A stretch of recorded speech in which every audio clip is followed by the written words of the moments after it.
go.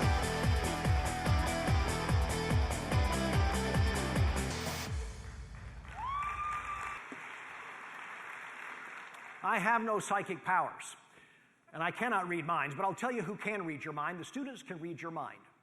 They know what you think about them. I don't care how hard you try to hide it behind plastic smiles, insincere compliments, phony words, grading on the curve. They know what you think about them, and it is the uniquely human experience for them to then go out and try to live up to or down to your expectations. So get on the ball with regard to your expectations.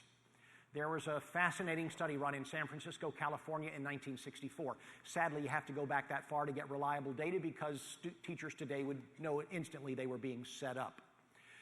A Harvard psychologist named Dr. Robert Rosenthal decided to try an experiment in the power of expectations. He selected one school district in South Central San Francisco because of a prior relationship with the principal there. On day one of classes in the autumn of 1963, he gave every student at that elementary school a standard IQ test, tabulated the results, and deliberately misled the teachers. He told the teachers what he had actually done was administer the Harvard test of inflected acquisition, a completely bogus name for a test that didn't exist, but which he told the teachers had been designed at Harvard for the purpose of predicting which students would blossom that year, have an educational growth spurt. And I don't even have to finish the story. You know what happened, don't you? At the end of the school year, he and his team came back and gave every student at Oak Elementary School the same IQ test they had taken 9 months earlier. So there would be an inarguable benchmark against which to measure. Listen carefully. Among the students whose names had not been picked as ready to blossom, their IQ score did exactly what it was supposed to do, little or no change. But among the handful of students whose names had been drawn out of a hat as ready to blossom, their IQ score had risen on average by 13 points. A few students in the first and second grade saw their IQ score shoot up 30 points in one academic year. A 30-point IQ swing is a neuroscientific tsunami. The gap between an 85 and a 115 IQ represents the difference between a waitress and ready for law school. IQ is never supposed to change very much. It's supposed to remain pretty well static from the cradle into old age. What happened? You know what happened. Something in the teacher's eyes communicated, I believe in you. Every time the teacher came down to little Susan to ask a question, she'd wait 4 or 5 seconds longer as if to say, I know you can do this if you try your best. And those students came out of their seats with motivation as never before in their lives because one teacher believed in them. Now, Dr. Rosenthal's study did not conclude that the children's IQ actually went up. That was beyond the purview of the study. You would have to test that over a period of years, which they didn't do. It was their IQ score that went up. You say, what's the difference? Well, we don't really know, but either they severely underperformed on the first one because they just didn't care, and then they lived up to their potential after sitting with a teacher that believed in them for 9 months, or their IQ score actually went up a little bit, which does happen, just not in numbers that big, or both. Dr. Rosenthal put spies in the classrooms for that entire academic year to see if they could detect any subtle differences between the ways the teachers treated the 80%ers and the 20%ers, and they saw 4 differences. 1, the teachers looked at the students with love, warmth, and affection, more so than the others, which communicated to the child, you're really special.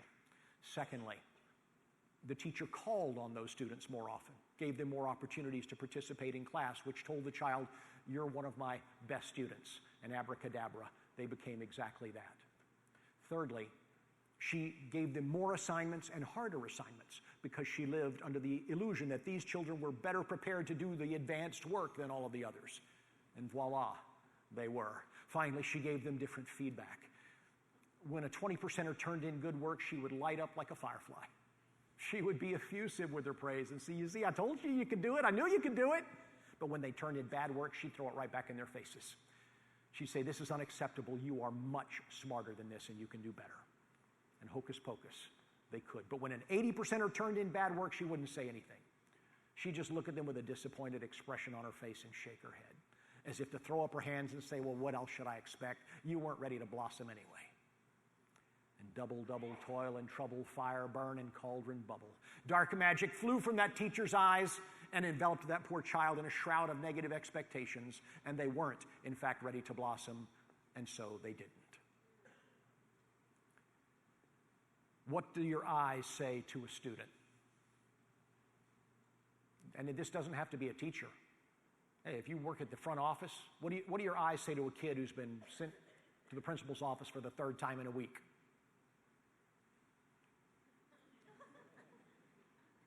Don't expect me to visit you in prison, kid.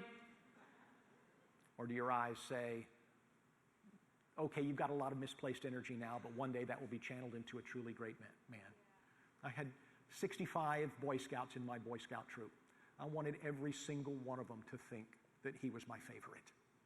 I loved every one just like my own, except one. It took me 4 years to get halfway there with him. I feel your pain. I get it. But when they looked in my eyes, I wanted them to see that I loved them and I believed in them, and I was constantly pulling them aside saying, don't tell anybody I ever said this, but I think you're going to be one of the greatest men this troop ever produced.